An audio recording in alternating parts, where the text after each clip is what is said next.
మొక్కజొన్నలో ఈ కాండం తొలుచు పురుగు నివారణకు తల్లి రెక్కల పురుగు గుడ్లు పెట్టకుండా ఉండటానికి, ఈ గుడ్లు పిగలకుండా ఉండటానికి, ఈ లార్వాలన్నీ చనిపోవటానికి మనం కల్పవృక్ష పిచికారీ చేస్తున్నాము. కల్పవృక్షాన్ని 1 లీటర్ నీటిలో 7 ml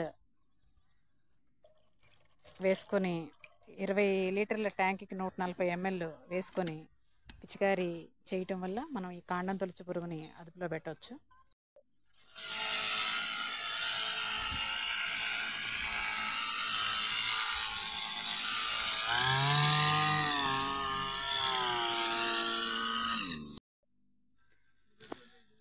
ఈ కల్పవృక్ష మొక్కజొన్నలో పిచికారీ చేయటం వల్ల అది ఏ విధంగా పనిచేస్తుందో ఒకసారి పరిశీలించినట్లయితే, ముందుగా ఈ కాండం తొలుచు పురుగు అనేది ఏ విధంగా వస్తుందో తెలుసుకుందాం మనం. ఈ తల్లి రెక్కల పురుగు అనేది ఆకు చివరి భాగంలో ఈ విధంగా గుడ్లు పెట్టడం వల్ల అసలు కాండం తొలుచు పురుగు అనేది మనకి వస్తుంది. అసలు ఈ తల్లి పురుగునే వాళ్ళనివ్వదనమాట. ఈ కల్పవృక్షం మనం పిచికారీ చేసుకున్నట్లయితే తల్లి రెక్కల పురుగు మొక్క మీద వాలి గుడ్లు పెట్టడానికి ఇష్టపడదు. ఒకవేళ ఇన్ కేసు గుడ్లు పెట్టినప్పటికీ ఆ గుడ్లు అబార్ట్ అయిపోతాయి అన్నమాట, అంటే పిగలవు అన్నమాట. అలా కూడా కాదు, గుడ్లు పెట్టేసింది, గుడ్లు ఇలా పిగిలిపోయాయి, చిన్న చిన్న లార్వాలు కూడా వచ్చేసాయి అంటే ఈ లార్వాలు ఆహారం తీసుకోనికుండా శుష్కించుకుపోయేటట్టు, లార్వాలు ఆహారం తీసుకోకుండా శుష్కించి చనిపోయేట్లు చేస్తుంది అన్నమాట ఈ కల్పవృక్ష పిచికారీ చేయటం వల్ల. ఈ విధంగా తల్లి రెక్కల పురుగు మీద, గుడ్ల మీద, ఈ లార్వాల మీద పనిచేస్తుంది.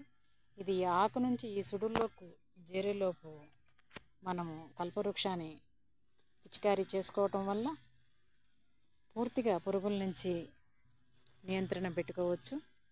అదేవిధంగా ఈ తల్లి రెక్కల పురుగులు వాలకుండా గుడ్లు పెట్టనీయకుండా చేయటం వల్ల మనకి మొక్కజొన్నలో వచ్చే అనేక రకాల పురుగులు, అంటే కాండం తొలుచు పురుగు అయితేనేమి, కత్తెర పురుగు అయితేనేమి, లద్దె పురుగు అయితేనేమి, వీటన్నిటిని కూడా కంట్రోల్లో ఉంచాలి అంటే కల్పవృక్ష పిచికారీ చేయటం వల్ల ఇవన్నీ నియంత్రణలో ఉంటాయి.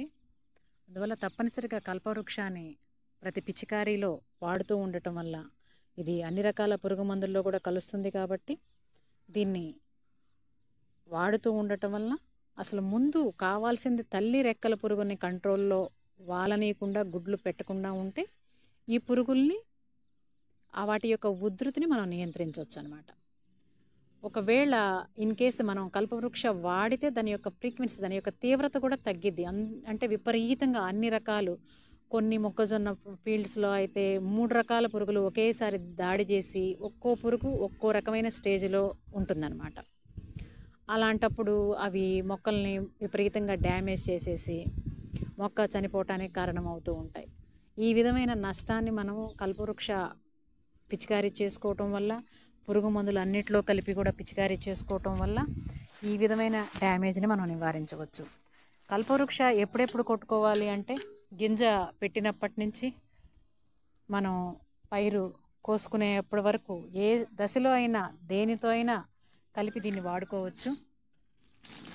దీన్ని వాడుకోవటం వలన అది నేల మీద పడినా కూడా నేలకి సంజీవనలాగా ఉపయోగపడుతుంది అనమాట. అంటే నేలలో ఏదైతే కోసేస్త దశలో, గుడ్లు దశలో, లార్వాల దశలో ఏదైతే ఉంటాయో ఆ భూమి నుంచి మనకి సంక్రమించే పురుగులైతేనేమి, వ్యాధులైతేనేమి కూడా ఇది నివారిస్తుంది. ఎందుకు ఇది ఈ విధంగా పనిచేస్తుంది అంటే దీనిలో వేప సంబంధమైనది ప్లస్ అదేవిధంగా 16 రకాల ఆయుర్వేదిక్ ప్రాపర్టీస్తో ఈ కల్పవృక్ష తయారు చేయబడింది.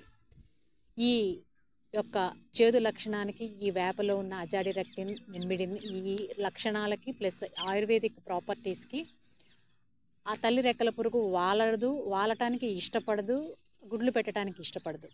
ఏదైనా సరే ఇప్పటివరకు మనం వాడుకునే మందుల్లో ఏదైనా సరే తల్లి రెక్కల పురుగు మీద, గుడ్లు మీద పనిచేసేవి 1-2 చేతుల మీద లెక్క వేసుకోవచ్చు. అంతకన్నా ఎక్కువ మందులు మార్కెట్లో మనకు కనపడవు.